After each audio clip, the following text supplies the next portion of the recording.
ಎಲ್ಲರಿಗೂ ನಮಸ್ಕಾರ.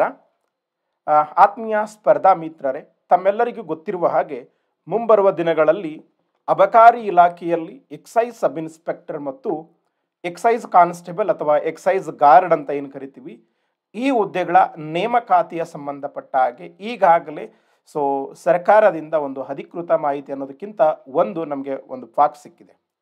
ಈ ಆಧಾರದ ಮೇಲೆ ಮುಂದೆ ಬರುವಂಥ ಈ ಎಕ್ಸೈಸ್ ಡಿಪಾರ್ಟ್ಮೆಂಟ್ನ ನೇಮಕಾತಿಗಳ ಬಗ್ಗೆ, ಅದರಲ್ಲೂ ವಿಶೇಷವಾಗಿ ESI ಹುದ್ದೆಯ ಸಂಪೂರ್ಣ ಮಾಹಿತಿ, ಆ ಹುದ್ದೆಯ ಒಂದು ವರ್ಕ್ ನೇಚರ್ ಏನಿರ್ತದೆ, ಆ ಹುದ್ದೆಯ ಪ್ರಮೋಷನ್ಸ್ ಏನಿರ್ತವೆ, ಎಕ್ಸಾಮ್ ಪ್ಯಾಟರ್ನ್ ಏನಿರ್ತದೆ, ಟೆಸ್ಟ್ ಇರ್ತದೆ, ಫಿಸಿಕಲ್ ಸ್ಟ್ಯಾಂಡರ್ಡ್ ಏನಿರ್ತದೆ, ಮತ್ತು ಹೇಗೆಲ್ಲ ಓದಬೇಕು ಎಕ್ಸೈಸ್ ಕಾನ್ಸ್ಟೇಬಲ್ ಅಥವಾ ಗಾರ್ಡ್, ಎರಡೂ ಹುದ್ದೆಗಳ ಸಂಪೂರ್ಣ ಮಾಹಿತಿಯನ್ನು ಹಂಚಿಕೊಳ್ಳುವಂತೆ ಸುಮಾರು ಆಸ್ಪಿರೆಂಟ್ಗಳು ಕಳೆದ 1-2 ವಾರಗಳಿಂದ ಹೇಳ್ತಾ ಇದ್ರಿ.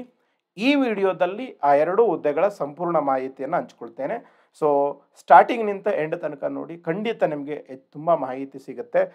ನೋಟಿಫಿಕೇಶನು ಮತ್ತು ಜಸ್ಟ್ ನಮಗೆ ಎಕ್ಸಾಮ್ ಹೇಗಿರ್ತದೆ, ಗೀಟ್ ಗೊತ್ತಿರ್ತದೆ, ಅದಕ್ಕಿಂತ ಹೆಚ್ಚಿನ ಮಾಹಿತಿಯನ್ನು ಈ ವಿಡಿಯೋದಲ್ಲಿ ಹಂಚಿಕೊಳ್ಳುವ ಪ್ರಯತ್ನವನ್ನು ನಾನು ಮಾಡ್ತೀನಿ.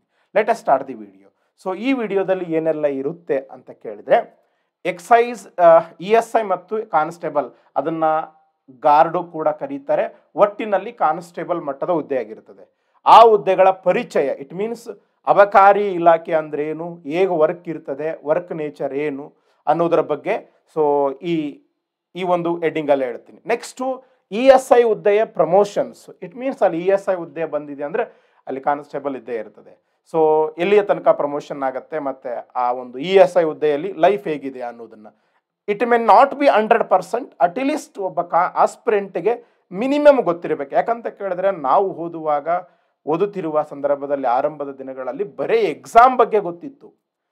ಎಷ್ಟೋ ಸಲ ನಾವು ಜಾಯಿನ್ ಆದಮೇಲೆ ಆ ವರ್ಕ್ ಮಾಡುವಾಗ ಆ ಜಾಬ್ ಬಗ್ಗೆ ಗೊತ್ತಾಯಿತು.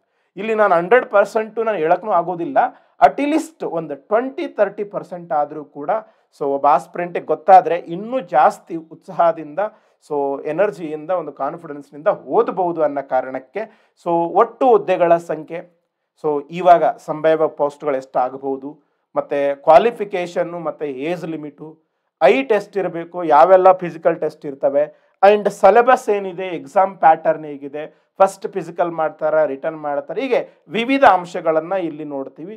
ಕೊನೆಗೆ 2025 ಸ್ಪರ್ಧಾತ್ಮಕ ಯುಗದಲ್ಲಿ ಒಂದು ಬಹಳಷ್ಟು ಸತ್ಯಾಂಶಗಳು ಮತ್ತು ಅವುಗಳು ರಿಯಾಲಿಟಿ ಇರುವಂಥ ಅಂಶಗಳನ್ನು ಹಂಚ್ಕೊಳ್ತೇನೆ. ಅವುಗಳು ಖಂಡಿತ ನಿಮಗೆ ಮೋಟಿವೇಶನ್ ಆಗುತ್ತೆ. Let us start. ಇದು ನಮ್ಮ ಪ್ಲ್ಯಾಟ್ಫಾರ್ಮ್ಸ್ಗಳು ಇನ್ನೂ ಸಬ್ಸ್ಕ್ರೈಬ್ ಆಗಿಲ್ಲ ಅಂದ್ರೆ ಹಾಗೆ, ಕಳೆದ 4-5 ವರ್ಷಗಳಿಂದ ಕೇಂದ್ರ ರಾಜ್ಯ ಸರ್ಕಾರನ ಒಂದು ಹುದ್ದೆಗಳ ಬಗ್ಗೆ ಅಥೆಂಟಿಕ್ ಇನ್ಫಾರ್ಮೇಷನ್ನ, ಮಾರ್ಗದರ್ಶನವನ್ನು ನೀಡ್ತಾ ಇದ್ದೀವಿ, ಯೂಸ್ ಆಗುತ್ತೆ. ಹಾಗೆ ಟೆಲಿಗ್ರಾಮ್ ಗ್ರೂಪ್ ಕೂಡ ಇದೆ, ಸುಮಾರು 1,96,000 ಆಸ್ಪಿರೆಂಟ್ಗಳು ಅದನ್ನು ಯೂಟಿಲೈಸ್ ಮಾಡ್ಕೊಳ್ತಾ ಇದ್ದಾರೆ. ಹಾಗೆ ಮಾರ್ಗದರ್ಶನಕ್ಕಾಗಿ ಆ್ಯಪ್ ಕೂಡ ಇದೆ, ಅದರದ್ದು ಕೂಡ ಲಿಂಕನ್ನು ಕೆಳಗಡೆ ಕೊಟ್ಟಿರ್ತೀವಿ, ಯು ಕ್ಯಾನ್ ಡೌನ್ಲೋಡ್. ಸರಿ, ಈಗ ಅಬಕಾರಿ ಇಲಾಖೆ ಹುದ್ದೆಗಳ ಬಗ್ಗೆ ಪರಿಚಯನ ಮಾಡ್ತೀನಿ ನಾನು. ಇದು ಕೆಲವೊಂದು ಆಸ್ಪಿರೆಂಟ್ಗಳು ಇರೋದಕ್ಕಿಂತ ತುಂಬ ಹೇಳ್ತಾರೆ, ಇಟ್ ಮೀನ್ಸ್ ಇದು ಅವಶ್ಯಕತೆ ಇಲ್ಲ. ಯಾರಿಗೆ ಅವಶ್ಯಕತೆ ಇರೋದಿಲ್ಲ, ಜಸ್ಟ್ ಸ್ಕಿಪ್ ಮಾಡ್ಬೇಕು ಅದನ್ನು, ಅಲ್ಲಿ ಬಂದು ಕಮೆಂಟ್ ಹಾಕೋ ಅವಶ್ಯಕತೆ ಇರುವುದಿಲ್ಲ. ಯಾಕಂತ ಕೇಳಿದ್ರೆ, ಅವಶ್ಯಕತೆ ಇರುವವರು ಬಹಳ ಜನ ಇರ್ತಾರೆ, ಅವರಿಗೋಸ್ಕರ ಮಾಡಿರಲಾಗಿರ್ತದೆ. ಒಂದು ಪಬ್ಲಿಕ್ ಡೊಮೈನಲ್ಲಿ ಇದೆ ಅಂತ ಕೇಳಿದ್ರೆ, what is need, what is not needed. If it is needed you can watch, if it is not needed just skip it. Okay, ಇದು ನೀಡ್ ಇದ್ದವರಿಗೋಸ್ಕರ ನೋಡ್ರಿ. ಇಡೀ ಕರ್ನಾಟಕ ಸರ್ಕಾರದಲ್ಲಿನೇ, ಕರ್ನಾಟಕ ಸರ್ಕಾರಕ್ಕೆ ಅತಿ ಹೆಚ್ಚು ಇನ್ಕಮ್, ಆದಾಯ, ಸಾಮಾನ್ಯವಾಗಿ ಸರ್ಕಾರದಲ್ಲಿ ಸುಮಾರು 43 ಡಿಪಾರ್ಟ್ಮೆಂಟ್ಸ್ ಅದಾವೆ, ಖರ್ಚುಗಳೇ ಜಾಸ್ತಿ ಮಾಡ್ತವೆ. ಆದರೆ ಇನ್ಕಮ್ ತಂದು ಕೊಡುವ, ಸರ್ಕಾರಕ್ಕೆ ಆದಾಯ ತಂದು ಕೊಡುವ ಇಲಾಖೆಗಳಲ್ಲಿನೇ ಈ ಅಬಕಾರಿ ಇಲಾಖೆ ಅಥವಾ ಎಕ್ಸೈಸ್ ಡಿಪಾರ್ಟ್ಮೆಂಟ್ ಟಾಪ್ 1 ನಿಂದಿರುತ್ತೆ. ಕೆಲವೊಂದು ಸಂದರ್ಭದಲ್ಲಿ ಅದರ ಪೊಸಿಷನ್ ಟಾಪ್ 1, ಟಾಪ್ 2ಗೆ ಬರ್ತದೆ. ಬಟ್ ಸಾಮಾನ್ಯವಾಗಿ ಇತ್ತೀಚಿನ ಹಣಕಾಸಿನ ವರ್ಷದಲ್ಲಿ 36,000 ಕೋಟಿ ನಮ್ಮ ಒಂದು ರಾಜ್ಯದ ಒಂದು ಒಟ್ಟು ಬಜೆಟ್ನ ಗಾತ್ರನೇ ನಿಯರ್ಲಿ 3,60,000 ಕೋಟಿ ಇದೆ. ಅದರಲ್ಲಿ 36,000 ಕೋಟಿ ಎಕ್ಸೈಸ್ ಡಿಪಾರ್ಟ್ಮೆಂಟ್ ಅಂತಲೇ ಬರ್ತದೆ, ಹೈಯೆಸ್ಟ್ ಬರುವಂಥದ್ದು. ಯಾವಾಗ ಸರ್ಕಾರಕ್ಕೆ ಇಷ್ಟು ದೊಡ್ಡ ಪ್ರಮಾಣದಲ್ಲಿ ರೆವಿನ್ಯೂ ತಂದು ಕೊಡುತ್ತೆ ಅಂತ ಕೇಳಿದ್ರೆ, ಖಂಡಿತ ಸರ್ಕಾರಕ್ಕೆ ಈ ಡಿಪಾರ್ಟ್ಮೆಂಟ್ನ ಮಹತ್ವ ಬಹಳಷ್ಟು ಇರ್ತದೆ. ಅಟ್ ದಿ ಸೇಮ್ ಟೈಮ್ ಈ ಡಿಪಾರ್ಟ್ಮೆಂಟ್ನಲ್ಲಿರುವಂಥ ಪೋಸ್ಟ್ಗಳು ಕೂಡ ಅದರದ್ದು ಇಂಪಾರ್ಟೆನ್ಸ್ ಎಷ್ಟು ಅಂತ ಒಬ್ಬ ಕಾಮನ್ ಸೆನ್ಸ್ ಇದ್ದವನಿಗೆ ಗೊತ್ತಾಗುತ್ತೆ. ಈ ಇಲಾಖೆಯಲ್ಲಿ ಖಾಲಿ ಇರುವಂಥ ಎಕ್ಸಿಕ್ಯೂಟಿವ್ ಪೋಸ್ಟ್ಗಳು 2 ಥರದ ಪೋಸ್ಟ್ಗಳು ಬರ್ತವೆ. ಒಂದು ಅಡ್ಮಿನಿಸ್ಟ್ರೇಟಿವ್, ಆಡಳಿತಾತ್ಮಕ, ಇನ್ನೂ ಒಂದು ಎಕ್ಸಿಕ್ಯೂಟಿವ್ ಅಂತ. ಈ ಎಕ್ಸಿಕ್ಯೂಟಿವ್ ಅಂತ ಕೇಳಿದ್ರೆ ಯೂನಿಫಾರ್ಮ್ ಹಾಕೊಳ್ಳುವವರಿಗೆ ಎಕ್ಸಿಕ್ಯೂಟಿವ್ ಅಂತ ಕರೀತಾರೆ. ಅದು ಕಾನ್ಸ್ಟೇಬಲ್ ಇರಬಹುದು, ಸಬ್ ಇನ್ಸ್ಪೆಕ್ಟರ್ ಇರಬಹುದು, ಇನ್ಸ್ಪೆಕ್ಟರ್ ಇರಬಹುದು. At the same time SDA, FDA, superintendent ಇವರುಗಳಿಗೆಲ್ಲ ಅಡ್ಮಿನಿಸ್ಟ್ರೇಟಿವ್ ಪೋಸ್ಟ್ ಅಂತ ಕರೀತಾರೆ. ಈ ಅಬಕಾರಿ ಇಲಾಖೆಯಲ್ಲಿರುವಂಥ ಯೂನಿಫಾರ್ಮ್ ಪೋಸ್ಟ್ಗಳೇ ಎಕ್ಸೈಸ್, ಸಬ್ ಇನ್ಸ್ಪೆಕ್ಟರ್ ಮತ್ತು ಗಾರ್ಡ್ ಅಂತ ಕರೀತಾರೆ. ಕೆಲವೊಂದು ಸಂದರ್ಭದಲ್ಲಿ ಇವುಗಳನ್ನು ಕಾನ್ಸ್ಟೇಬಲ್ ಅಂತ ಕರೀತಾರೆ. ಸೊ ಅಟ್ ಪ್ರೆಸೆಂಟ್ ಈ ESI ಹುದ್ದೆ, ಎಕ್ಸೈಸ್ ಸಬ್ ಇನ್ಸ್ಪೆಕ್ಟರ್ ಹುದ್ದೆ, ಸೊ PSI ಲೆವೆಲ್ ಹುದ್ದೆ ಆಗಿರ್ತದೆ, ಒಂದು ತಾಲೂಕು ಮಟ್ಟದ ಹುದ್ದೆ ಆಗಿರ್ತದೆ. ಸೊ ಈ ಹುದ್ದೆ ಡಿಗ್ರಿ ಮೇಲೆ ಇರುವಂಥದ್ದು ಡಬಲ್ ಸ್ಟಾರ್, 2 ಸ್ಟಾರ್ಗಳಿರ್ತವೆ. At the same time excise guard, so ಇದು SSLC ಮೇಲೆ ಇರುವಂಥ ಹುದ್ದೆ ಈಕ್ವಲ್ ಟು PC ಲೆವೆಲ್ ಇರ್ತದೆ. ಸೊ ಇದು PC ಮಟ್ಟದ ಹುದ್ದೆ ಆಗಿರ್ತದೆ. ಸೊ ನೆನ್ಪಿಟ್ಕೊಂಡಿರ್ರಿ, ಇದು ಸೀನಿಯರ್ ಗ್ರೂಪ್ C ಹುದ್ದೆ ಆಗಿರ್ತದೆ, ಇದು ಸೊ ಜೂನಿಯರ್ ಗ್ರೂಪ್ C ಹುದ್ದೆ ಆಗಿರ್ತದೆ. ಇದು ಹುದ್ದೆಗಳ ಹೆಸರು ಆಯಿತು. ಸರಿ ಸರ್, ಇಡೀ ನಮ್ಮ ಕರ್ನಾಟಕದ ಅಬಕಾರಿ ಇಲಾಖೆಯನ್ನು ನೋಡುವುದಾದರೆ ಸೊ ಈ ಅಂಕಿ ಅಂಶಗಳು, ನಾನು ಹೇಳುವಂಥ ಅಂಕಿ ಅಂಶಗಳು ಸ್ವಲ್ಪ ವ್ಯತ್ಯಾಸದಿಂದ ಕೂಡಿರಬಹುದು. 2021-22 ಸೊ ಆನ್ಯುವಲ್ ರಿಪೋರ್ಟ್ ಪ್ರಕಾರ ಅಲ್ಲಿರುವಂಥ ಮಾಹಿತಿಯಂತೆ ಅಟ್ ಪ್ರೆಸೆಂಟ್ ಇಡೀ ನಮ್ಮ ಕರ್ನಾಟಕ ರಾಜ್ಯವನ್ನು ಅಬಕಾರಿ ವಿಭಾಗಗಳ 7 ವಿಭಾಗಗಳನ್ನಾಗಿ ಡಿವೈಡ್ ಮಾಡಲಾಗಿದೆ. ನಾವು ಕಂದಾಯ ವಿಭಾಗಗಳು ಬೇರೆ, ಬೆಂಗಳೂರಿನಲ್ಲಿನೇ 2-3 ವಿಭಾಗಗಳು ಬರ್ತವೆ ಅಬಕಾರಿ ವಿಭಾಗದಲ್ಲಿ. ಸೊ 7 ಡಿವಿಷನ್ಸ್ಗಳದಾವೆ. ಈ 7 ಡಿವಿಷನ್ಸ್ಗಳನ್ನು 39 ಡಿಸ್ಟ್ರಿಕ್ಟ್ನಾಗಿ, ಅಬಕಾರಿ ಜಿಲ್ಲೆಗಳನ್ನಾಗಿ ಸೊ ವಿಂಗಡಣೆ ಮಾಡಲಾಗಿದೆ. ಸೊ ಇದು ಡಿಪೆಂಡ್ಸ್ ಅಪಾನ್ ಸ್ಕೋಪ್ ಮೇಲೆ ಇರ್ತದೆ. ಸೊ ಈಗ ನಮ್ಮ ಹತ್ರ 31 ಜಿಲ್ಲೆ ಇರ್ಬೋದು, ಆದರೆ ಕೆಲವೊಂದು ಅಲ್ಲಿರುವಂಥ ಈ ಎಕ್ಸೈಸ್ ಮ್ಯಾಟ್ರಿಗೆ ಸಂಬಂಧಪಟ್ಟ ಹಾಗೆ, ಸೊ ಸಪೋಸ್ ಈಗ ಬೆಂಗಳೂರಲ್ಲಿ ನಾವು ಸಾಮಾನ್ಯವಾಗಿ 2 ಡಿಸ್ಟ್ರಿಕ್ಟ್ ಅದಾವೆ, ಒಂದು ರೂರಲ್ಲು ಒಂದು ಸೊ ನಗರ. ಆದರೆ ಅಲ್ಲಿ 4-5 ಡಿಸ್ಟ್ರಿಕ್ಟ್ಗಳು ಬರ್ತವೆ ಈ ಎಕ್ಸೈಸ್ ಡಿಪಾರ್ಟ್ಮೆಂಟ್ಗೆ. 75 ಸಬ್ ಡಿವಿಷನ್ಸ್ಗಳು, ಉಪವಿಭಾಗಗಳು ಇದರಲ್ಲಿ ಬರ್ತವೆ. ಸೊ ಹಾಗೆ ಈ ಉಪವಿಭಾಗಗಳನ್ನು ಸೊ ರೇಂಜ್ ಅಥವಾ ತಾಲೂಕುಗಳನ್ನಾಗಿ ವಿಂಗಡಣೆ ಮಾಡಲಾಗ್ತದೆ. ಸುಮಾರು ಕರ್ನಾಟಕದಲ್ಲಿ ಎಷ್ಟು ತಾಲೂಕುಗಳಿದ್ದಾವೆ ಅಷ್ಟು ಕೂಡ ಬರ್ತವೆ. ಸೊ ಸಾಮಾನ್ಯವಾಗಿ ESI ಅನ್ನೋದು, ಎಕ್ಸೈಸ್ ಸಬ್ ಇನ್ಸ್ಪೆಕ್ಟರ್ ಅನ್ನೋದು ತಾಲೂಕು ಮಟ್ಟದ ಅಬಕಾರಿ ಇಲಾಖೆಯಲ್ಲಿರುವಂಥ ಅಧಿಕಾರಿಯಾಗಿರ್ತಾರೆ. ಸೊ ತಾಲೂಕು ಮಟ್ಟದಲ್ಲಿ ಇವರು ವರ್ಕ್ ಮಾಡ್ತಾರೆ. ಇದು ಈ ಅಬಕಾರಿ ಸಬ್ ಇನ್ಸ್ಪೆಕ್ಟರ್ ಎಲ್ಲಿ ವರ್ಕ್ ಮಾಡ್ತಾರೆ. ಸೊ ಒಂದು ತಾಲೂಕಿನಲ್ಲಿ, ಈಗ ನಾವು ಪೊಲೀಸ್ ಡಿಪಾರ್ಟ್ಮೆಂಟಲ್ಲಿ ಪೊಲೀಸ್ ಸ್ಟೇಷನ್ ಬಗ್ಗೆ ಗೊತ್ತು ನಮಗೆ. ಒಂದು ತಾಲೂಕಿನಲ್ಲಿ ಈ ಎಕ್ಸೈಸ್ ಡಿಪಾರ್ಟ್ಮೆಂಟಲ್ಲಿ ಯಾರ್ಯಾರು ಇರ್ತಾರೆ? ಒಬ್ಬರು ಇನ್ಸ್ಪೆಕ್ಟರ್ ಇರ್ತಾರೆ. ಇನ್ಸ್ಪೆಕ್ಟರ್ ಅಂತ ಕೇಳಿದ್ರೆ ನಾವೇನು CPI ಅಂತ ಕರಿತೀವಲ್ಲ ಪೊಲೀಸ್ ಡಿಪಾರ್ಟ್ಮೆಂಟಲ್ಲಿ, ಅದೇ ಥರನೇ ಇಲ್ಲಿ ಎಕ್ಸೈಸ್ ಇನ್ಸ್ಪೆಕ್ಟರ್ ಅಂತ ಇರ್ತಾರೆ, 3 ಸ್ಟಾರ್ ಅಧಿಕಾರಿಗಳು. ಇವರ ಜೊತೆಗೆ 2 ಎಕ್ಸೈಸ್ ಸಬ್ ಇನ್ಸ್ಪೆಕ್ಟರ್ಗಳು ಇರ್ತಾರೆ. ಸೊ ಕೆಲವೊಂದು ಸಂದರ್ಭದಲ್ಲಿ ವೇಕೆನ್ಸಿಗಳು ಜಾಸ್ತಿ ಇದ್ದಾಗ ಇನ್ಸ್ಪೆಕ್ಟರ್ ಬದಲಾಗಿ ಸೊ ಈ ESIಗೆ ಇನ್ಚಾರ್ಜ್ ಕೊಡ್ತಾರೆ. ಸೊ ಒಟ್ಟಿನಲ್ಲಿ ತಾಲೂಕು ಮಟ್ಟದಲ್ಲಿರುವ ಅಧಿಕಾರಿ ಇವರಾಗಿರ್ತಾರೆ. 6 ಜನ ಎಕ್ಸೈಸ್ ಕಾನ್ಸ್ಟೇಬಲ್ಗಳು ಅಥವಾ ನೀವೇನು ಅಬಕಾರಿ ರಕ್ಷಕರು ಅಂತ ಕರಿತೀರಿ, ಗಾರ್ಡ್ಸ್ಗಳಿರ್ತಾರೆ.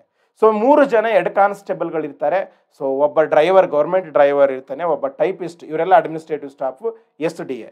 ಡಿಪೆಂಡ್ ಅಪಾನ್ ಎಷ್ಟು ದೊಡ್ಡ ತಾಲೂಕು ಇದೆ ಅಂತ. ಸೊ ದೊಡ್ಡ ತಾಲೂಕು ಇತ್ತು ಅಂತ ಕೇಳಿದ್ರೆ FDA ಕೂಡ ಇರ್ಬೋದು. ಒಟ್ಟಿನಲ್ಲಿ ನಮಗೆ ಆಸ್ಪಿರೆಂಟ್ಗಳಿಗೆ ಸೊ ಗೊತ್ತಿರಬೇಕಾದಂಥ ಒಂದು ಸ್ವಲ್ಪ ಮಾಹಿತಿ, ESI ಅನ್ನೋದು ಈ ಥರ ಇರುತ್ತೆ ಅಂತ. ಸೊ ನೆಕ್ಸ್ಟು ಅಬಕಾರಿ ಇಲಾಖೆಯ ಪರಿಚಯ ಮತ್ತು ಕಾರ್ಯಗಳು. ಇಟ್ ಮೀನ್ಸ್ ಈ ESI ಎಕ್ಸೈಸ್ ಸಬ್ ಇನ್ಸ್ಪೆಕ್ಟರ್ನ ಸೊ ಡ್ಯೂಟೀಸ್ ಯಾವುದಕ್ಕೆ ಸಂಬಂಧಪಟ್ಟಿರ್ತವೆ? ನಾವು ಯೂನಿಫಾರ್ಮ್ ಅಂದ ತಕ್ಷಣ ಪೊಲೀಸ್ ಅಂದ್ಕೊಂಡ್ಬಿಡ್ತೀವಿ. ಯಾವುದಕ್ಕೆ ಸಂಬಂಧಪಟ್ಟಿರ್ತವೆ? ಅಟ್ ವೆರಿ ಫಸ್ಟ್ ನಿಮ್ಮೆಲ್ಲರಿಗೂ ಗೊತ್ತಿರುವ ಹಾಗೆ ಇಡೀ ಕರ್ನಾಟಕ ಸರ್ಕಾರಕ್ಕೆ ಹೆಚ್ಚು ಆದಾಯ ತಂದು ಕೊಡುವ ಇಲಾಖೆ ಈ ಅಬಕಾರಿ ಇಲಾಖೆ. ಇದರ ಪ್ರಸ್ತುತ ಮಿನಿಸ್ಟರು RB ತಿಮ್ಮಾಪುರ ಸಾಹೇಬ್ರಿದ್ದಾರೆ. ಸೊ ಇದು ಇಲಾಖೆಯ ಮುಖ್ಯಸ್ಥರು ಯಾರಾಗಿರ್ತಾರೆ ಅಂತ ಕೇಳಿದ್ರೆ ಇವರು ಎಲೆಕ್ಟೆಡ್ ರಿಪ್ರೆಸೆಂಟೇಟಿವ್ ಮಿನಿಸ್ಟರ್ ಅಂದರೆ. ಸೊ ಅಫಿಷಿಯಲ್ ಯಾರಿರ್ತಾರೆ ಅಂತ ಕೇಳಿದ್ರೆ ಒಬ್ಬ ಹಿರಿಯ IAS ಅಧಿಕಾರಿ ಇರ್ತಾರೆ, ಅವ್ರನ್ನ ಎಕ್ಸೈಸ್ ಕಮಿಷನರ್ ಅಂತ ಕರೆಯಲಾಗ್ತದೆ. ಎಕ್ಸೈಸ್ ಕಮಿಷನರ್ ಅಂತ ಕರೆಯಲಾಗ್ತದೆ. ಸೊ ಈ ಇಲಾಖೆ ಮುಖ್ಯ ಕಾರ್ಯಗಳೇನು ಅಂತ ಕೇಳಿದ್ರೆ ಎಕ್ಸೈಸ್ ಡ್ಯೂಟಿ ಅಥವಾ ಅಬಕಾರಿ ಸುಂಕ. ಏನು ಸರ್ ಅಬಕಾರಿ? ಸೊ ನೆನ್ಪಿಟ್ಕೊಂಡಿರ್ರಿ, ಇದೊಂದು ಇಂಡೈರೆಕ್ಟ್ ಟ್ಯಾಕ್ಸ್. ಅಬಕಾರಿ ಸುಂಕ ಅನ್ನೋದು ಒಂದು ಸೊ ಪರೋಕ್ಷ ತೆರಿಗೆ. ಪರೋಕ್ಷ ತೆರಿಗೆ ಅಂತ ಕೇಳಿದ್ರೆ ವಸ್ತು ಮತ್ತು ಸೇವೆಗಳ ಮೇಲೆ ಹಾಕುವಂಥದ್ದು, ಗೂಡ್ಸ್ ಮತ್ತು ಸರ್ವೀಸ್ಗಳ ಮೇಲೆ ಹಾಕುವಂಥ ತೆರಿಗೆ. ಈ ಅಬಕಾರಿ ಸುಂಕ ಅಂತ ಕೇಳಿದ್ರೆ ಮ್ಯಾನುಫ್ಯಾಕ್ಚರಿಂಗ್ ಗೂಡ್ಸ್, ಯಾವುದೇ ಗೂಡ್ಸ್ ಇರಲಿ, ಅದು ನಮ್ಮ ದೇಶದಲ್ಲಿ ಯಾವುದೇ ಒಂದು ವಸ್ತು, ಅದು TV ಉತ್ಪಾದನೆ ಮಾಡಿದ್ರು ಕೂಡ ಇದೊಂದು ಫ್ಯಾಕ್ಟ್ರಿ, ಈ ಫ್ಯಾಕ್ಟ್ರಿಯಲ್ಲಿ TV ಉತ್ಪಾದನೆ ಮಾಡಿದ್ರೆ ಅಂದ್ರೆ ಇದ್ರ ಮೇಲೂ ಕೂಡ ಒಂದು ಡ್ಯೂಟಿ ಮೀನ್ಸ್ ಇಲ್ಲಿ ಟ್ಯಾಕ್ಸ್ ಹಾಕ್ತಾರೆ. ಅದೇ ಟ್ಯಾಕ್ಸ್ ಈ ಎಕ್ಸೈಸ್ ಡ್ಯೂಟಿ. ಆದರೆ ಈ ಎಕ್ಸೈಸ್ ಡ್ಯೂಟಿ ಅನ್ನೋದು ಆ್ಯಕ್ಚುಲಿ ಕೇಂದ್ರ ಸರ್ಕಾರದಲ್ಲಿ ಬರ್ತದೆ.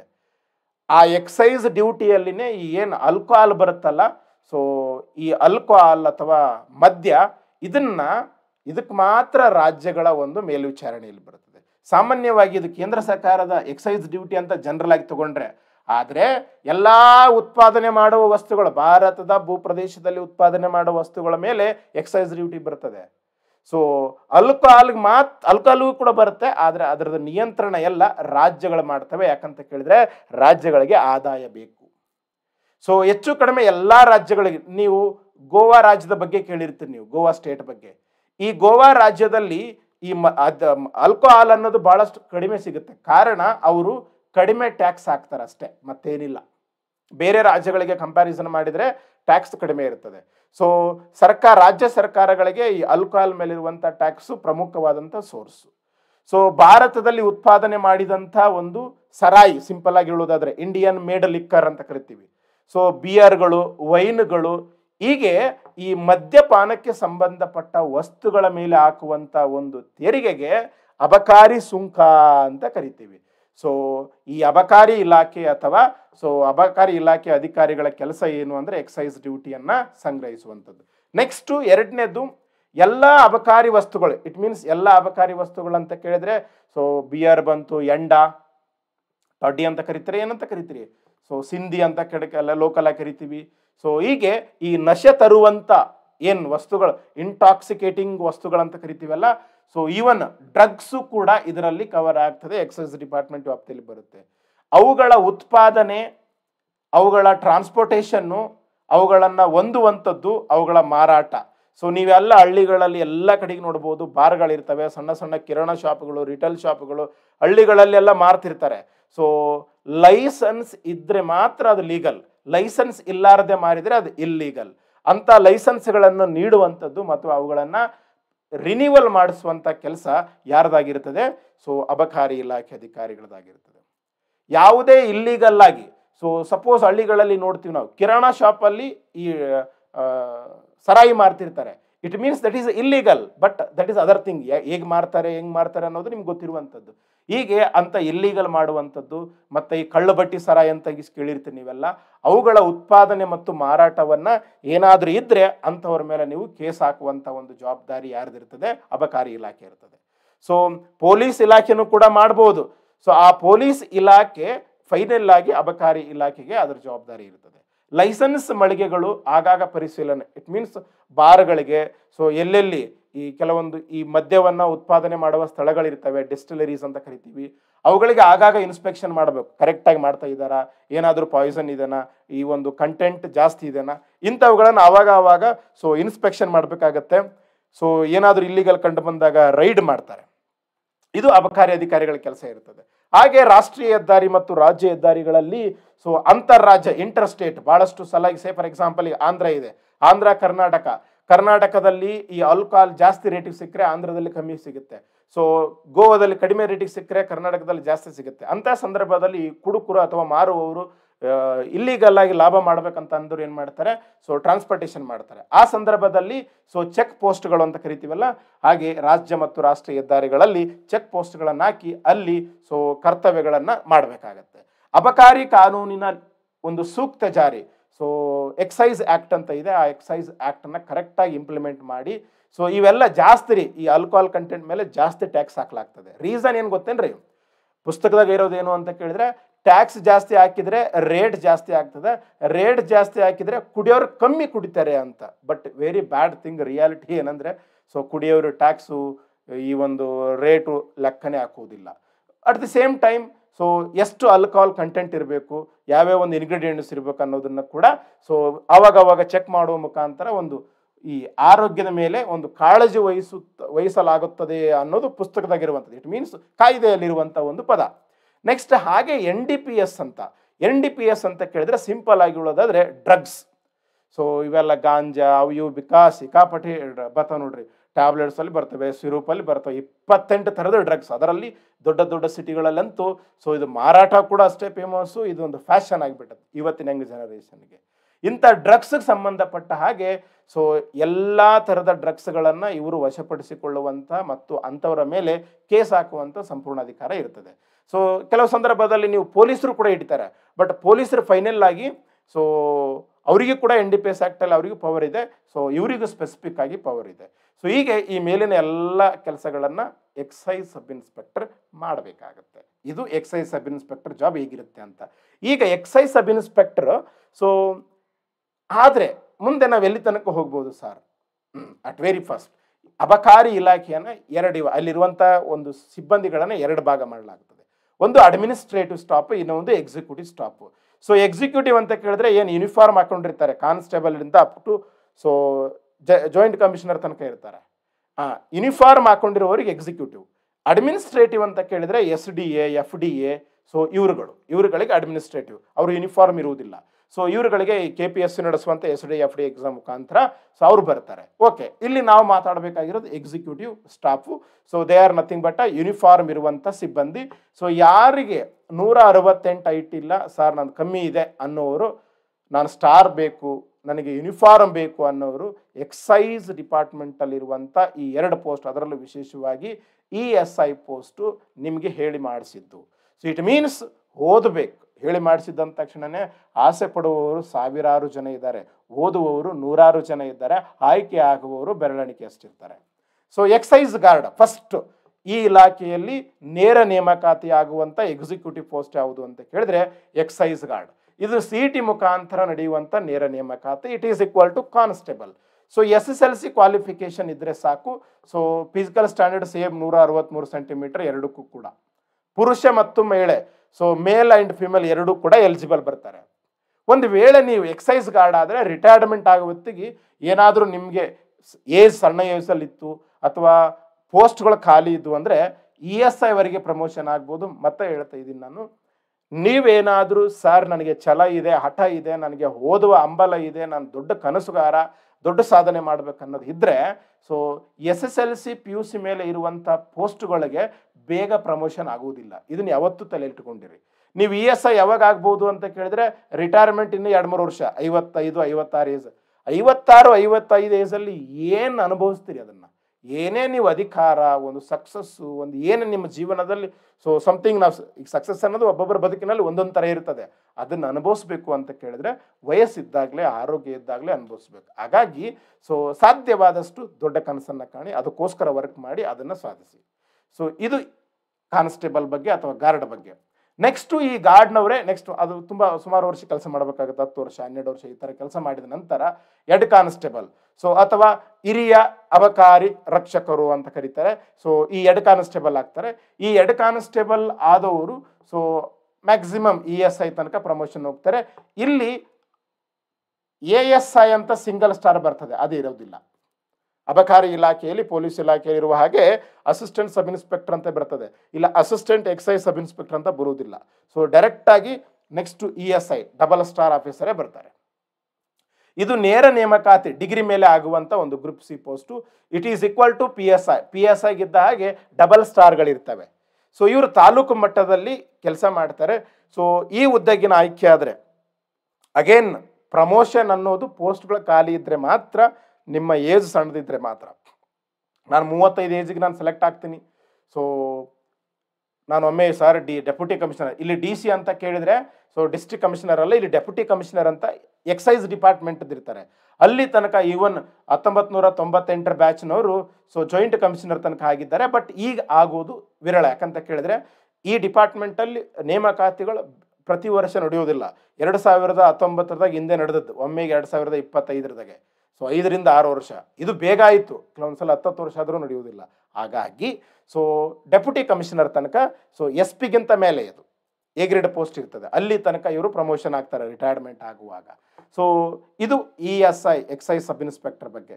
ಇನ್ನು ಎಕ್ಸೈಸ್ ಸಬ್ ಇನ್ಸ್ಪೆಕ್ಟರ್ ನಂತರ ಎಲ್ಲಿಗೆ ಪ್ರಮೋಷನ್ ಆಗ್ತಾರೆ ಅಂತ ಕೇಳಿದ್ರೆ ಸೊ 3 ಸ್ಟಾರ್ ಅಥವಾ 3 ಸ್ಟಾರ್ಗಳಿರುವಂಥ ಈ ನಾವೇನು ಪೊಲೀಸ್ ಡಿಪಾರ್ಟ್ಮೆಂಟಲ್ಲಿ CPI ಅಂತ ಕರಿತೀವಿ, ಅವರ ಮಟ್ಟದ ಹುದ್ದೆ ಇದು.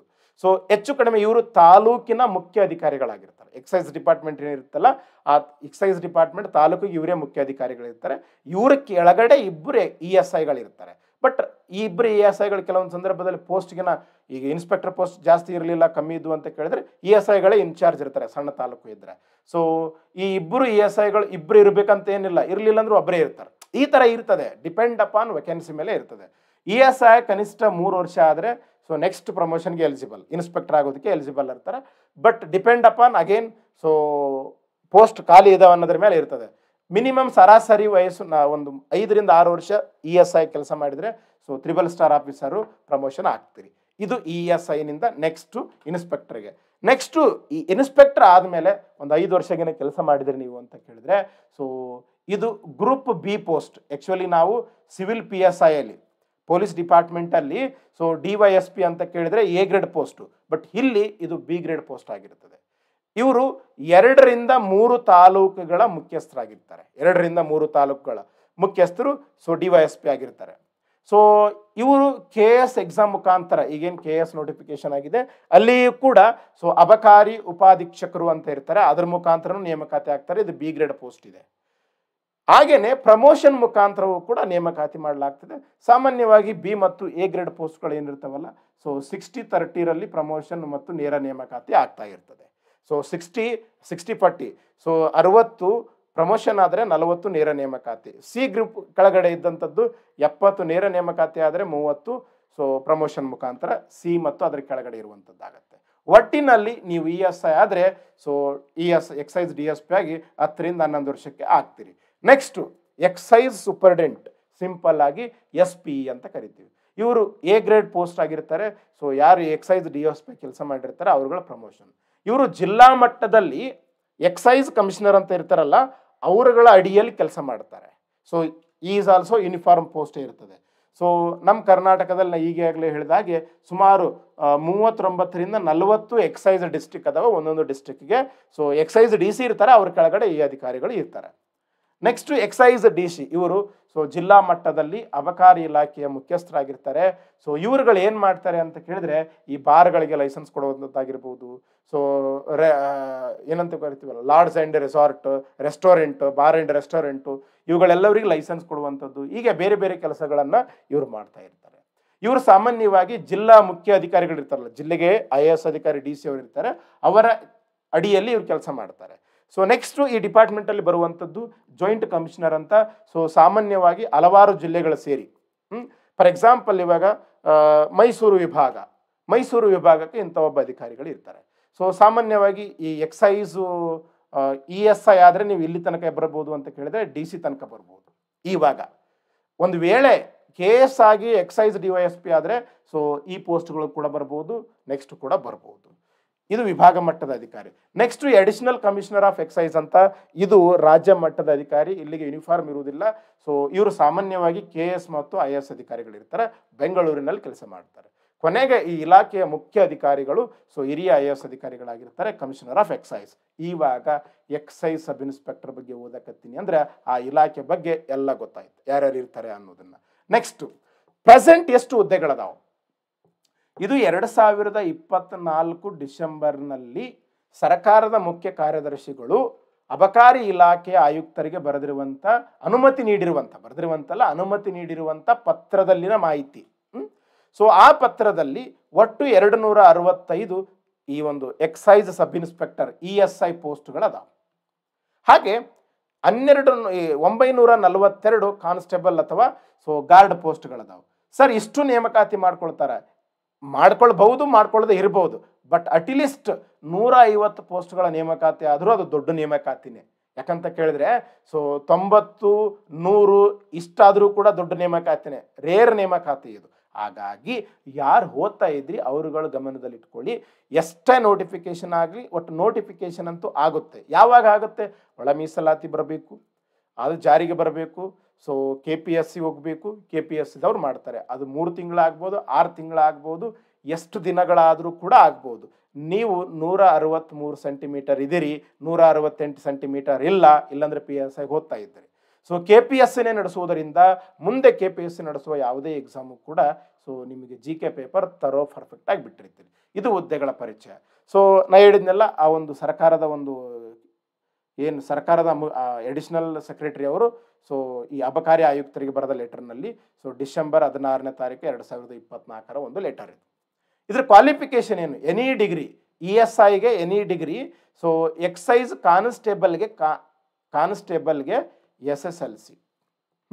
ಫಲಿತಾಂಶ ರಿಸಲ್ಟ್ ಬಂದಿರಬೇಕಾ? ನೆನ್ಪಿಟ್ಕೊಂಡಿರಿ, ರಿಸಲ್ಟ್ ಬಂದಿರಬೇಕು. ಸೊ ನೆಕ್ಸ್ಟ್ ಏಜ್ ಲಿಮಿಟ್ ರೀ, ಇದು ESIಗೆ ಸೊ 2019 ನೇಮಕಾತಿಯಲ್ಲಿರುವ ಹಾಗೆ ಇವಾಗ ನಾವು 2025 ಇದ್ದೀವಿ, ಕೋವಿಡ್ ನಂತರ ಕೋವಿಡ್ ಪೂರ್ವ. ಸೊ ಖಂಡಿತ ವಯೋಮಿತಿ ಆಗುತ್ತೆ. ಯಾಕೆ ಮಾಡಲೇಬೇಕಾಗತ್ತೆ? ಆ ಜೆನ್ಯೂನ್ ರೀಸನ್ ಇದೆ. ಸೊ GM ಕ್ಯಾಂಡಿಡೇಟ್ಗಳಿಗೆ highest 26, OBC it means 2A 2B 3A 3B ಈ ಕ್ಯಾಸ್ಟ್ಗಳಿಗೆ 29, ಕ್ಯಾಟಗರಿ 1 SC ST ಇವಿಗೆ 31. ಸೊ ನೇಮಕಾತಿ ಅಧಿಸೂಚನೆ ಹೊರಡಿಸುವ ಹೊತ್ತಿಗೆ ಆಕಾಂಕ್ಷಿಗಳು ಡಿಮ್ಯಾಂಡ್ ಇಟ್ಟರೆ ಸಾಮಾನ್ಯವಾಗಿ ಒಂದು ಕಾಮನ್ ಇರುವಂಥ ಒಂದು ವಿಚಾರ ಮಿನಿಮಮ್ 2 ಇಯರ್ಸು ಎಕ್ಸ್ಟ್ರಾ ಕೊಡಬಹುದು ಅಂತ ನನ್ನ ಎಸ್ಟಿಮೇಷನ್. ಸೊ ಇದು minimum 2 years, maximum that left to government. So ಇನ್ನು ಫಿಸಿಕಲ್ ಸ್ಟ್ಯಾಂಡರ್ಡ್ ಸರ್ ಏನು ಮಾಡಬೇಕು, ಇದಕ್ಕೆ ಎಷ್ಟು ಇರಬೇಕು? ಹೈಟ್ ನೋಡ್ರಿ, ಪುರುಷರಿಗೆ 163 ಸೆಂಟಿಮೀಟರ್. ಸುಮಾರು ಜನನ ನೋಡಿದ್ದೀನಿ ನಾನು ಆಸ್ಪಿರೆಂಟ್ಸ್ಗಳನ್ನು, ಸರ್ 168 ಇಲ್ಲ, 167 ಇದೆ, ಇಲ್ಲಂದ್ರೆ ನಾನು PSI ಯಾವಾಗ ಆಗ್ತೈತೆ? ನೋ ಪ್ರಾಬ್ಲಮ್ ಬ್ರದರ್, ಬೇಕಿದ್ರೆ ನಿನ್ನ ಫ್ರೆಂಡ್ ಯಾರಾದರೂ PSI ಆದರೆ, ನೀನು ನಾಳೆಗೆ ESI ಆದರೆ, ಸೊ ಆ PSI ಆದ ಫ್ರೆಂಡಿಗೆ 5 ವರ್ಷ ಡ್ಯೂಟಿ ಆದಮೇಲೆ ನೀನೇ ಕೇಳು, ಮಗ ಹೇಗಿದೆ ನಿನ್ನ ಜಾಬ್ ಅಂತ ಕೇಳು. ಸೊ ಅವನು ಕೂಡ ನಿನ್ನ ಜಾಬ್ ಬಗ್ಗೆ ಹೇಳ್ತಾನೆ. ಅರ್ಥ ಆಯ್ತು ಅಂದ್ಕೊಳ್ತೀನಿ. ಅದು ಬೆಸ್ಟು, ಇದು ಲಾಸ್ಟ್ ಅಂತ ಅಲ್ಲ. ಡೋಂಟ್ ಫೀಲ್ ದ್ಯಾಟ್ ನನಗೆ PSI ಆಗ್ಲಿಕ್ಕಾಗಲಿಲ್ಲ. So you can become ESI, it is also good post. So ಇನ್ನು ಮಹಿಳೆಯರಿಗೆ 157 ಸೆಂಟಿಮೀಟರ್. ಸೊ ಭಾಳಷ್ಟು ಜನ ನನಗೆ ಹೆಣ್ಮಕ್ಳು ಏನು ಕೇಳಿದ್ರು ಅಂತ ಕೇಳಿದರೆ, ಸೊ ಅಣ್ಣ ಇದು ನಮಗೆ 157 PSI ಕೂಡ ಇದೆ, ಅವರಿಗಾದರೂ 5 ಸೆಂಟಿಮೀಟರ್ ಕಮ್ಮಿ ಮಾಡಿದ್ದಾರೆ, ನಮ್ಗೆ ಅಟ್ಲೀಸ್ಟ್ ಒಂದು 2 ಸೆಂಟಿಮೀಟರ್ ಕಮ್ಮಿ ಮಾಡಿದರೆ. ಸೊ ಎಸ್ ಅಫ್ಕೋರ್ಸ್ ನೀವು ಕೇಳೋದ್ರಲ್ಲಿ ಅರ್ಥ ಇದೆ, ಬಟ್ ಇದು ನೀವು ಕೇಳೋದನ್ನು ಸರ್ಕಾರಕ್ಕೆ ಕೇಳಿದರೆ ಸೊ ಏನೋ ಕಮ್ಮಿ ಮಾಡ್ಬೋದು, ಅಥವಾ ಅದರಲ್ಲಿ ಏನೋ ವೈಜ್ಞಾನಿಕ ರೀಸನ್ಸ್ಗಳು ಇರ್ಬೋದು. ಎನಿ ಹೌ ಟ್ರೈ ಮಾಡಿ, ಡಿಮ್ಯಾಂಡ್ ಇಡಿ. ಸೊ ಇನ್ನು ಚೆಸ್ಟು ಪುರುಷರಿಗೆ ಸಾಮಾನ್ಯವಾಗಿ 81 ಸೆಂಟಿಮೀಟರ್ ಇರಬೇಕು, ಅದನ್ನು ಸ್ಟ್ರೆಚ್ ಮಾಡಿದರೆ 5 ಸೆಂಟಿಮೀಟರ್ ಹೆಚ್ಚಾಗಬೇಕು, ಆವಾಗ ಟೋಟಲ್ 86 ಆಗ್ತದೆ. ಸೊ ಯಾರಿಗೆ ಚೆಸ್ಟ್ ಪ್ರಾಬ್ಲಮ್ ಆದರೆ ಇವಾಗ ನಿಂತಾನೆ, ಸ್ವಲ್ಪ ಹೈಟ್ ಕಡಿಮೆ ಇರೋವರಿಗೆ, ಎಲ್ಲರಿಗಂತ ಇಲ್ಲ, ಸೊ ಹೈಟ್ ಕಡಿಮೆ ಇರುವಂಥವರಿಗೆ ಕೆಲವೊಬ್ಬರಿಗೆ ಚೆಸ್ಟ್ ಇಶ್ಯೂ ಇರ್ತದೆ, ಇವಾಗ ನಿಂತಾನೆ. ಸೊ ನೋಟಿಫಿಕೇಶನ್ ಬಿಟ್ಟಾಗ 8 ದಿನದಾಗ ಮಾಡ್ತೀನಿ, 15 ದಿನದಾಗ ಮಾಡ್ತೀನಿ, ನೀವೇನು ಪವಾಡ ಪುರುಷರಾಗಿರುವುದಿಲ್ಲ. ಸೊ ಇವಾಗ ನಿಂತಾನೆ ಮಾಡ್ತಾ ಇರ್ರಿ, ಅದು 6 ಮಂತ್ ಆಗಿರ್ಬೋದು, 1 ಇಯರ್ ಆಗಿರ್ಬೋದು, ಅನುಕೂಲ ಆಗ್ತದೆ. ಇನ್ನು ತೂಕ ವೇಟ್ ಮಹಿಳೆಯರಿಗೆ 49, ನಿಯರ್ಲಿ 50 kg ವೇಟ್ ಇರ್ಬೇಕ್ರಿ. ನೀವು ನಾರ್ಮಲ್ ಆಗಿ ನಾವು PSIಯಲ್ಲಿ 45 kg ನೋಡ್ತಾ ಇದ್ದೀವಿ. ಸೊ ಹಾಗಾಗಿ ಕೆಲವೊಬ್ರು ಹೆಣ್ಮಕ್ಳು ತುಂಬ ವೇಟ್ ಕಡಿಮೆ ಇರ್ತೀರಿ, ಇವಾಗ ನಿಂತಾನೆ ಸ್ವಲ್ಪ ಚಂದ ತಿನ್ರಮ್ಮ, ಚಂದ ಊಟ ಮಾಡಿರಿ, ಸೊ ವೇಟ್ ಜಾಸ್ತಿ ಆಗುತ್ತೆ. ಮಿನಿಮಮ್ ಒಂದು 50 kg ವೇಟಿಗೆ. ನೆಕ್ಸ್ಟ್ ನೇಮಕಾತಿ ವಿಧಾನ. ಸರ್ ಸೆಲೆಕ್ಷನ್ ಹೆಂಗೆ ಮಾಡ್ತಾರೆ? ಇಲ್ಲಿ ಫಸ್ಟ್ ಎಕ್ಸಾಮ್ ಇರ್ತದೆ ರೀ. PSIಯಲ್ಲಿ ಫಸ್ಟು ಫಿಸಿಕಲ್ ಇರ್ತದೆ, ಬಟ್ ಇಲ್ಲಿ ಎಕ್ಸಾಮ್ ಇರ್ತದೆ. ಒಂದು ಪೇಪರ್ 1 ಅಂತ ಇರ್ತದೆ, ಇದು ಡಿಸ್ಕ್ರಿಪ್ಟಿವ್ ಟೈಪ್ ಇರ್ತದೆ. PSIಗೆ ಹೇಗೆ ಸೊ ಎಸ್ಸೆ ಮತ್ತು ಪ್ರಬಂಧ ಇರ್ತದೆ, ಟ್ರಾನ್ಸ್ಲೇಷನ್ ಇರುತ್ತೆ, ಹಾಗೆ ಇದು ಡಿಸ್ಕ್ರಿಪ್ಟಿವ್ ಟೈಪ್ ಇರ್ತದೆ, ಬರಿಬೇಕು ನೀವು 50 ಮಾರ್ಕ್ಸ್ಗೆ. ನೆಕ್ಸ್ಟ್ GK ಪೇಪರ್ ಇರ್ತದೆ, ಇದು 150 ಮಾರ್ಕ್ಸ್, 100 ಕ್ವಶನ್ಸ್ ಇರ್ತವೆ, MCQ ಇರ್ತದೆ. ಸೊ 2 ಪೇಪರ್ಗಳಿರ್ತವೆ, ಟೋಟಲ್ 200 ಮಾರ್ಕ್ಸ್ಗೆ ಇರ್ತದೆ. ಇನ್ನು ನೆಕ್ಸ್ಟ್ ಫಿಸಿಕಲ್ ಟೆಸ್ಟ್, ಇದರಲ್ಲಿ ಪಾಸ್ ಆದಂಥವರಿಗೆ 1:5 ಆಧಾರದಲ್ಲಿ ಫಿಸಿಕಲ್ ಟೆಸ್ಟ್ಗೆ ಕರೆಯಲಾಗ್ತದೆ. ಸೊ ಈ ಪೇಪರ್ 1 ಮತ್ತು ಪೇಪರ್ 2ಗೆ ಇದು ಮುಂದೆ ಇನ್ನೂ ಎಕ್ಸ್ಪ್ಲನೇಷನ್ ಹೇಳ್ತೀನಿ ಇದ್ರೆ ಏನೇನು ಇರ್ತವೆ ಹೇಗೆ ಅಂತ. ಸೊ ಇವುಗಳಿಗೆ ಸಂಬಂಧಪಟ್ಟ ಹಾಗೆ ಕ್ಲಾಸಸ್ಸು ಕೂಡ ಇರ್ತವೆ, ಮಾರ್ಗದರ್ಶನ ಇರ್ತದೆ. ಸೊ ಡಿಸ್ಕ್ರಿಪ್ಷನಲ್ಲಿ ಲಿಂಕ್ ಕೊಟ್ಟಿರ್ತೀನಿ. ಸೊ ನಿಮಗೆ ಇಂಟ್ರೆಸ್ಟ್ ಇದ್ದರೆ you can use it. So ಇಲ್ಲಿ ಫಿಸಿಕಲ್ ರಿಟರ್ನಲ್ಲಿ ಪಾಸ್ ಆದರೆ 1:5ಗೆ ಫಿಸಿಕಲ್ ಕರೀತಾರೆ. ಫಿಸಿಕಲಲ್ಲಿ ಏನೆಲ್ಲ ಇರುತ್ತೆ ಅನ್ನೋದನ್ನು ಹೇಳ್ತೀನಿ ನಾನು. ಇದರಲ್ಲಿ ಪಾಸ್ ಆದರೆ ಸೆಲೆಕ್ಷನ್ ಲಿಸ್ಟ್ ಬಿಡ್ತಾರೆ. ಸೊ ಹೆಚ್ಚು ಕಡಿಮೆ 1:1 ಇವರಿಗೆ ಮಾತ್ರ ಮೆಡಿಕಲ್ ಮಾಡ್ತಾರೆ. ಅಗೇನ್ ಮೆಡಿಕಲಲ್ಲಿ ಕಣ್ಣನ್ನು ನೋಡ್ತಾರೆ. ಒಂದು ಮೆಡಿಕಲ್ಗೆ ಒಬ್ಬ ಯೂನಿಫಾರ್ಮ್ ಹಾಕೊಂಡಂಥ ವ್ಯಕ್ತಿ ಡ್ಯೂಟಿ ಮಾಡೋದಕ್ಕೆ ಏನೆಲ್ಲ ಇರಬಾರ್ದು, ಫಿಸಿಕಲ್ ಆಗಿ ಏನು ಪ್ರಾಬ್ಲಮ್ ಆಗಬಾರ್ದು. ಫಾರ್ ಎಕ್ಸಾಂಪಲ್ ಈಗ ಸೊ ಕಲರ್ ಬ್ಲೈಂಡ್ನೆಸ್ ಇರ್ತದೆ, ಖಂಡಿತ ಮೆಡಿಕಲಲ್ಲಿ ಫೇಲ್ ಮಾಡ್ತಾರೆ. ಸೊ ಕೆಲವೊಬ್ಬರು ಸಣ್ಣ ಪುಟ್ಟ ಹೇಳ್ತೀರಿ, ಸರ್ ನನಗೆ ಅಪೆಂಡಿಕ್ಸ್ ಆಪ್ರೇಷನ್ ಆಗಿದೆ, ಕೈ ಹಂಗಿದೆ, ಕಾಲು ಹಿಂಗಿದೆ ಅಂತ. Again I am telling you, medical ಅನ್ನೋದು ಡಾಕ್ಟರ್ ಡಿಸೈಡ್ ಮಾಡ್ತಾನೆ. ಯೂಟ್ಯೂಬಲ್ಲಿ ಹೇಳುವಂಥ ನನ್ನಂಥವಾಗಲಿ ಅಥವಾ ಯಾರೋ PSIಗೆ ಹೋಗಿ ಬಂದವನಾಗಿರ್ಬೋದು ಅಲ್ಲ. ಹಾಗಾಗಿ ಫಸ್ಟ್ ನೀವು ಓದ್ರಿ, ಪಾಸಾಗ್ರಿ, ಪಾಸಾಗಿ ಫಿಸಿಕಲ್ ಮೆಡಿಕಲ್ಗೆ ಹೋಗ್ರಿ. ಸರ್ ಮೆಡಿಕಲ್ಗೆ ಹೋದ್ರೆ ವೇಸ್ಟ್ ಅಲ್ಲ. ಯಾಕೆ ವೇಸ್ಟ್ ಆಗತ್ತೆ ರೀ? ಅಲ್ಲಿ ತನಕ ಓದಿದ್ರಿ. ಸೊ ನೆಕ್ಸ್ಟ್ ಬಿಡುವಂಥ FDA ಪೋಸ್ಟ್ಗೆ, ನೆಕ್ಸ್ಟ್ ಬಿಡುವಂಥ ಯಾವುದೋ KPSC ಪೋಸ್ಟ್ಗೆ ಆರಾಮ್ ಸೆಲೆಕ್ಟ್ ಆಗ್ತೀರಿ. ಆ ಮಾತೇ ಇಲ್ಲ. ಓದಿದ್ರೆ ವೇಸ್ಟ್ ಅನ್ನೋ ಮಾತೇ ಇಲ್ಲ. ಓದದೆ ಸುಮ್ಮನೆ ಓದ್ತೀನಿ ಅಂತ ಹೇಳ್ಕೊಂಡು ತಿರುಗಾಡಿದ್ರೆ ವೇಸ್ಟ್ ಆಗುತ್ತೆ. ಇನ್ನು ಫಿಸಿಕಲ್ ಟೆಸ್ಟನ್ನ ನೋಡೋದಾದರೆ ಏನೆಲ್ಲ ಇರ್ತವೆ ಸರ್? ಸೊ ಇಲ್ಲಿ 5 ಟೆಸ್ಟ್ಗಳು ಇರ್ತವೆ. 100 ಮೀಟರ್ ರನ್ನಿಂಗ್ ಇರ್ತದೆ, 15 ಸೆಕೆಂಡ್ದಾಗ ಓಡಬೇಕು. ಸಾಮಾನ್ಯವಾಗಿ ಓಡ್ತಾರೆ. ಸಾಮಾನ್ಯವಾಗಿ ಒಬ್ಬ ಆರೋಗ್ಯ ಪುರುಷ ಸ್ವಲ್ಪ ಇದು ಚಾಲೆಂಜಿಂಗು ಇರ್ತದೆ, ಪ್ರಾಕ್ಟೀಸ್ ಮಾಡಬೇಕು. ಸೊ ಇದೆಲ್ಲ ಯಾವಾಗ ಫಿಸಿಕಲ್ ಪಾಸ್ ಆದಮೇಲೆ ನೋ ಪ್ರಾಬ್ಲಮ್.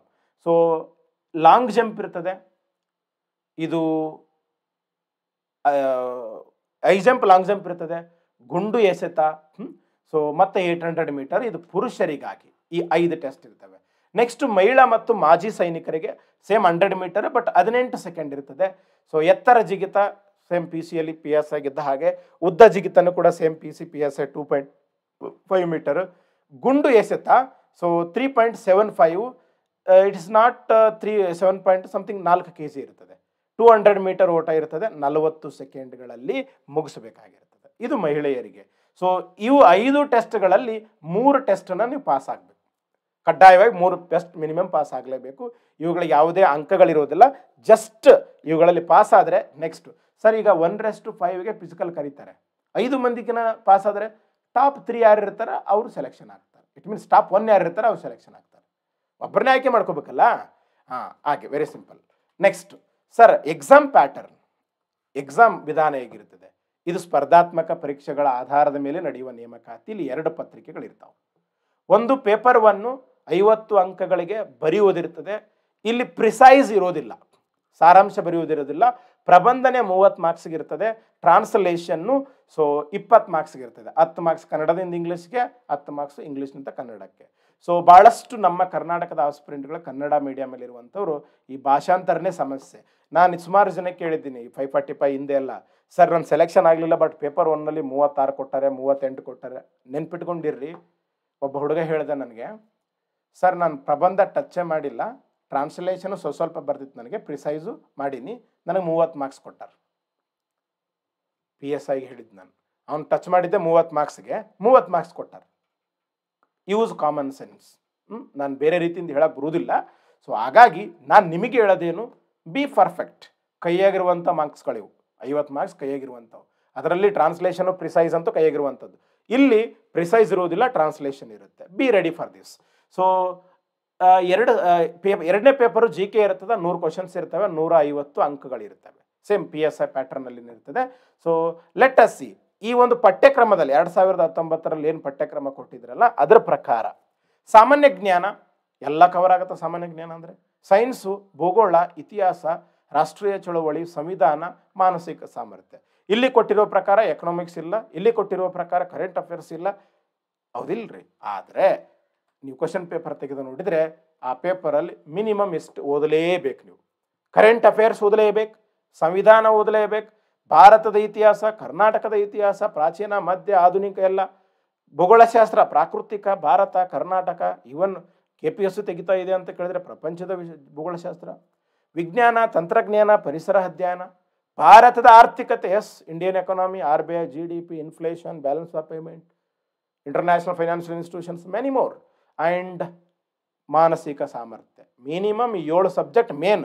ಒಳಗಡೆ ನಾವು ಡಿವೈಡ್ ಮಾಡ್ಕೊಂತ ಹೋದ್ರೆ 15 ಸಬ್ಜೆಕ್ಟ್ ಆಗ್ತವೆ. ಇದು ಕಡ್ಡಾಯವಾಗಿ ಓದಲೇಬೇಕು. ಸೊ KPSC ತೆಗೆಯುವಂಥದ್ದು. ಸರ್ ಎಕ್ಸಾಮ್ ಗಾರ್ಡ್, ಈ ಎಕ್ಸೈಸ್ ಗಾರ್ಡ್ ಈಗಿರುವಂಥ ಪ್ರೆಸೆಂಟ್ ಇರುವಂಥ ಒಂದು ಮಾದರಿ. ಸೊ 2 ಪೇಪರ್ಗಳಿರ್ತವೆ. ಒಂದು GK ಪೇಪರ್ ಅಂತ ಇರ್ತದೆ, same 100 marks. So 100 questions 150. Next ಸಾಮಾನ್ಯ ಕನ್ನಡ ಅಥವಾ ಇಂಗ್ಲೀಷ್ ಇರ್ತದೆ, ಅದು ಕೂಡ 150, 100 ಕ್ವಶನ್ಸ್ ಇರ್ತವೆ. ಸೊ ಈಗಿರುವ ಪ್ಯಾಟರ್ನ್. ಸರ್ ಕೆಲವೊಬ್ರು ಹೇಳ್ತಾರೆ, ಯಾರು ಹೇಳ್ತಾರೋ ಗೊತ್ತಿಲ್ಲ ನನಗೆ, ಸೊ ಎಕ್ಸಾಮ್ ಪ್ಯಾಟರ್ನ್ ಚೇಂಜ್ ಆಗುತ್ತೆ ಅಂತ. ಏನು ಚೇಂಜ್ ಆಗ್ಬೋದು? PSIಗಂತೂ ಚೇಂಜ್ ಆಗಲ್ಲ, ವೆರಿ ಕ್ಲಿಯರ್. PSIಗಂತೂ ಚೇಂಜ್ ಆಗೋದಿಲ್ಲ. ಚೇಂಜ್ ಆಗುವಾಗಿದ್ದರೆ ಗೆಜೆಟ್ ನೋಟಿಫಿಕೇಶನ್ ಬಿಡ್ತಾರೆ. ಸೊ ಗಾರ್ಡ್ಗೆ ಚೇಂಜ್ ಆದರೆ ಮೇ ಬಿ GK ಒಂದೇ ಪತ್ರಿಕೆ ಇಡ್ಬೋದು, ಇಲ್ಲ ಭಾಳಷ್ಟು ಚೇಂಜ್ ಮಾಡಿದರೆ ಸೊ ಗ್ರೂಪ್ C ಪೇಪರ್ ಬರ್ಬೋದು. ಅದಕ್ಕಿಂತ ಬೇರೆ ಏನು ಬರೋದಿಲ್ಲ. ಯಾಕೆ ಎಕ್ಸೈಸ್ PSIಗೆ ಚೇಂಜ್ ಮಾಡಲ್ಲ ಅಂತ ಹೇಳ್ತಂದರೆ, PSI ಅಧಿಕಾರಿಗೆ ಪೇಪರ್ 1 ಇಡಬೇಕಾಗತ್ತೆ. ಟ್ರಾನ್ಸ್ಲೇಷನ್ ಮತ್ತು ಭಾಷಾಂತರ ಒಬ್ಬ ಠಾಣಾ ಅಧಿಕಾರಿಗೆ, ಒಬ್ಬ ಮುಖ್ಯ ಅಧಿಕಾರಿಗೆ ಬರವಣಿಗೆ ಶೈಲಿ ಇರಬೇಕಾಗತ್ತೆ. ಹಾಗಾಗಿ ಅದನ್ನು ಚೇಂಜ್ ಮಾಡಲಿಕ್ಕೆ ಇಲ್ಲ. ಸೊ ನೆಕ್ಸ್ಟು ಹೇಗೆ ಓದುವುದು ಸರ್? ನೆನ್ಪಿಟ್ಕೊಂಡಿರ್ರಿ, ಇದು KPSC ಎಕ್ಸಾಮ್ ಇದೆ. ಸೊ ನಾವು PC KSP ನಡೆಸಿದಂಥವು ಓಕೆ. ಸೊ ಒನ್ ಲೈನರ್ ಇರ್ತವೆ, previous year question paper 20-30 cover ಆಗ್ತವೆ, ಓಕೆ ಮಾಡ್ತೀವಿ. ಇದು KPSC ನೆನ್ಪಿಟ್ಕೊಂಡಿರ್ರಿ. ಸೊ KSP ನಡೆಸುವ PSI ಪಾಸ್ ಆಗ್ಬೋದು, KPSC ನಡೆಯುವ SD ಎಕ್ಸಾಮ್ ಪಾಸ್ ಆಗೋದು ಅಷ್ಟು ಸುಲಭ ಅಲ್ಲ ಅನ್ನೋದು ಕಾಂಪಿಟೇಟಿವ್ ಫೀಲ್ಡಲ್ಲಿರುವಂಥ ರಿಯಲ್ ಕ್ಯಾಂಡಿಡೇಟ್ ಗೊತ್ತಿದೆ. ಬಟ್ ಇದು ESI ಹುದ್ದೆ ಬಗ್ಗೆ ಹೇಳುವುದಾದರೆ, ಸೊ ಡಿಗ್ರಿ ಮೇಲಿರುವ ಪೋಸ್ಟು 2024ರಲ್ಲಿ ಬಂದ ಕ್ವಶನ್ ಪೇಪರ್ ಪ್ಯಾಟರ್ನ್ ನೋಡಿ ಈಗ ಗುಣಮಟ್ಟದಿಂದ ಕೂಡಿವೆ ಅಂಥ ಪ್ರಶ್ನೆಗಳ ಮಟ್ಟಕ್ಕೆ ನೀವು ಓದಬೇಕು. ಸೊ KPSC ಪತ್ರಿಕೆಗಳ ಗುಣಮಟ್ಟದ ಪ್ರಕಾರ ಓದಬೇಕು. ಇಟ್ ಮೀನ್ಸ್ ಡಿಫಿಕಲ್ಟ್ ಕ್ವಶನ್ಸ್ ಬರ್ತವೆ. ನೀವು ಒನ್ ಲೈನು ಶಾರ್ಟ್ ಕಟ್ಸು ಸಮಥಿಂಗ್ ಏನೋ ಮೆಮರೈಸೇಷನ್ ಮಾಡ್ತೀನಿ, ಒಂದು ಬುಕ್ಕಲ್ಲೇ ಎಕ್ಸೈಸ್ ಸಬ್ ಇನ್ಸ್ಪೆಕ್ಟರ್ ಅಂತ ಒಂದು ಬುಕ್ ಇದೆ, ಅದನ್ನು ಓದ್ತೀನಿ, ಓದಿ ಅದರಿಂದ ಪಾಸ್ ಆಗ್ತೀನಿ ಅಂತ ಕೇಳಿದ್ರೆ ಸೊ ಪಾಸ್ ಆಗಿ ಬನ್ನಿ. ಅದನ್ನು ಓದಬೇಡ್ರಿ ಅಂತ ಹೇಳೋದಿಲ್ಲ, ಎಲ್ಪ್ ಆಗ್ಬೋದು. ಯಾಕಂತ ಕೇಳಿದ್ರೆ ಮತ್ತೆ ಅಗೇನ್ ಹೇಳುತ್ತನಲ್ಲ, ಯೂಟ್ಯೂಬಲ್ಲಿ ಇವು ಹೇಳೋದ್ರಿಂದ ಕಿರಿಕಿರಿ ಏನು ಅಂತ ಕೇಳಿದ್ರೆ, ಸೊ ಈಗ ಆ ಬುಕ್ ಬರೆದವ್ರು ಇರ್ತಾರೆ, ಸಮಥಿಂಗ್ ಇರ್ತಾರೆ, ಎಲ್ಲರದ್ದು ಒಂದೊಂದು ಫೀಲ್ಡ್ ಅಂದಮೇಲೆ ಯಾರ ಸ್ವತ್ತು ಕೂಡ ಅಲ್ಲ, ಅವ್ರದ್ದು ಫಾಲೋವರ್ಸ್ ಇರ್ತಾರೆ. It doesn't mean that I am disrespecting you, just I am telling for the sake of aspirants. So ಹಾಗಾಗಿ ನೀವು ಇನ್ ಡೆಪ್ತ್ ಪುಸ್ತಕಗಳನ್ನು ಓದಬೇಕು. ಮುಂದೆ ಹೇಳ್ತೀನಿ, ಅದು ಅಧಿಸೂಚನೆ ಹೊರಡಿಸಲಾಗುತ್ತದೆ ಎಂಬ ಸುದ್ದಿ ಸಿಕ್ಕಿದೆ. ಎಸ್, ಈ ಪೋಸ್ಟ್ಗಳ ನೇಮಕಾತಿ ಮಾಡ್ಕೋತಾರಂತ ಇವತ್ತಿನಿಂದಲೇ ಓದಬೇಕು. ಸೊ ಆಗಿಲ್ಲ ಬಿಡು ಅಂದ್ಕೊಂಡಿವಿ ಅಂತ ಕೇಳಿದ್ರೆ, ನಮ್ಮ ಆಸ್ಪಿರೆಂಟ್ಗಳ ಒಂದು ಸಮಸ್ಯೆ ಏನಂದರೆ, ಸೊ ನಾವು ಪೂರ್ತಿ ತಲೆ ಮೇಲೆ ಬಂದಾಗೇ ರೆಡಿ ಆಗ್ತೀವಿ. ಖಂಡಿತ ಹೇಳ್ತೀನಿ ರೀ, ನನ್ನ ಸ್ವಂತ ಅನುಭವ ಹೇಳ್ತಾ ಇದ್ದೀನಿ. ಸೊ ಹಾಗೆ ಓದಿದರೆ ನಿಮ್ಮ ಸ್ಕೋರ್ ಆಗುವುದಿಲ್ಲ, ಇಂದು ಆಗಿಲ್ಲ, ಮುಂದೂ ಕೂಡ ಆಗುವುದಿಲ್ಲ. ಹಾಗಾಗಿ ಅಧಿಸೂಚನೆ ಯಾವಾಗ ಹೊರಡಿಸಲಾಗ್ತದೆ ಭಾಳಷ್ಟು ಜನ ಕೇಳೋದು. ಸೊ ನಿಮ್ಮೆಲ್ಲರಿಗೂ ಗೊತ್ತಿದೆ ಒಳ ಮೀಸಲಾತಿ ವಿಷಯ. ಈ ಒಳ ಮೀಸಲಾತಿ ವಿಷಯ ಯಾವಾಗ ಸಾಲ್ವ್ ಆಗ್ತದೆ? 2 ತಿಂಗಳಾಗ್ಬೋದು, 4 ತಿಂಗಳಾಗ್ಬೋದು. ಅದು ಜಾರಿಗೆ ಬಂದ ನಂತರ ಸೊ ಏನಾದರೂ ನೋಟಿಫಿಕೇಶನ್ ಆಗೋದು. ಅಲ್ಲಿಯ ತನಕ ಅದು 6 ಮಂತ್ ಆಗ್ಬೋದು, 4 ಮಂತ್ಸ್ ಆಗ್ಬೋದು, 1 ಇಯರ್ ಆಗ್ಬೋದು. ಸೊ ನೀವೇನಾದರೂ ಯೂನಿಫಾರ್ಮ್ ಡ್ರೀಮ್ ಇದ್ದರೆ you can read.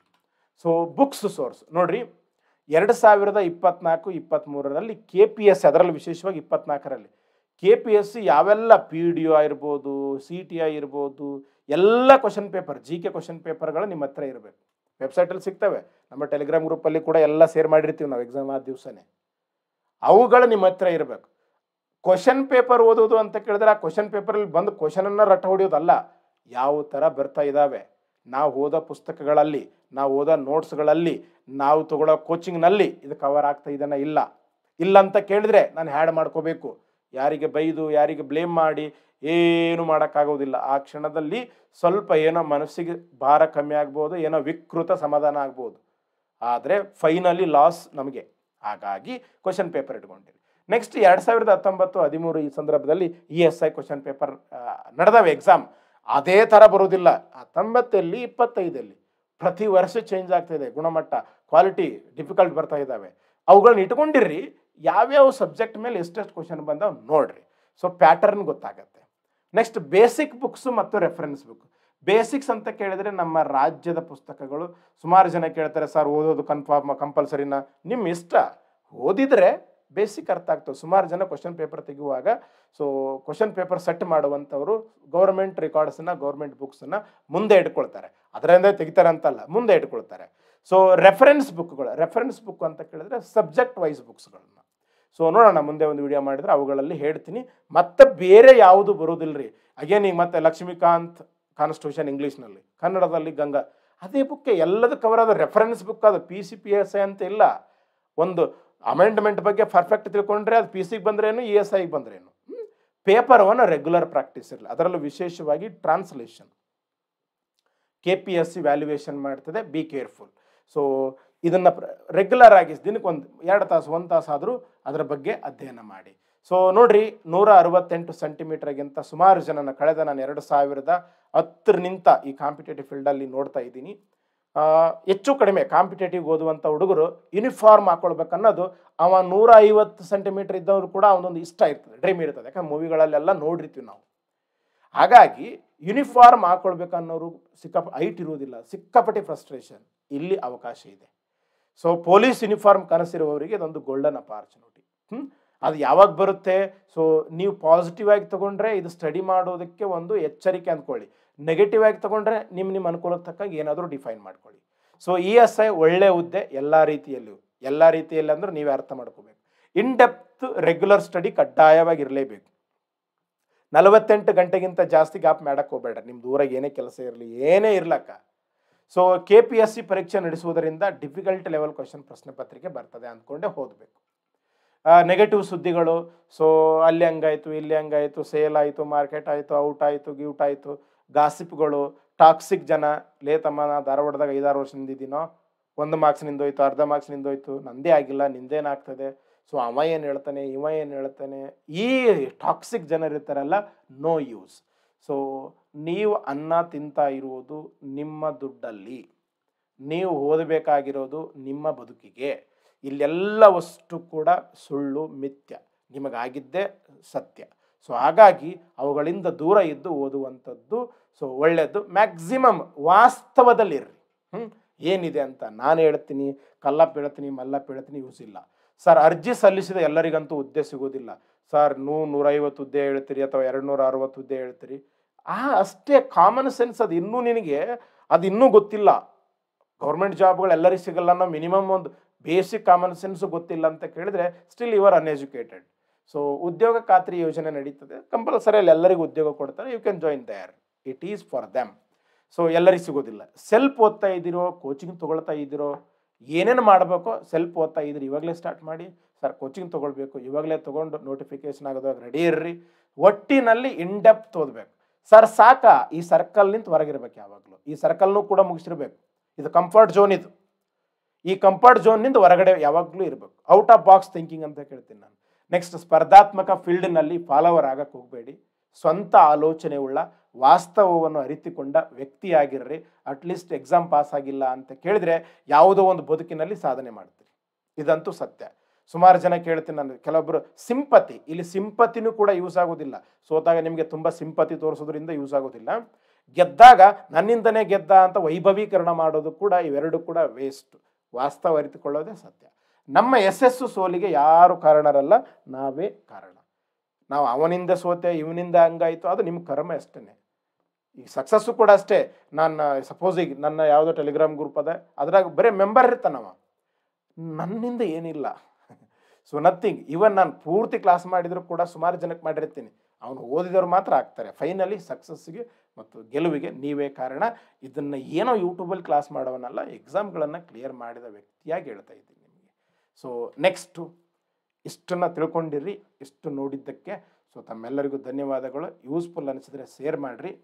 So subscribe ಆಗಿರಿ. ಮತ್ತು ಮುಂದಿನ ವಿಡಿಯೋಗಳಲ್ಲಿ ಹೆಚ್ಚಿನ ಮಾಹಿತಿಯನ್ನು ಶೇರ್ ಮಾಡ್ಕೊಳ್ತೀನಿ.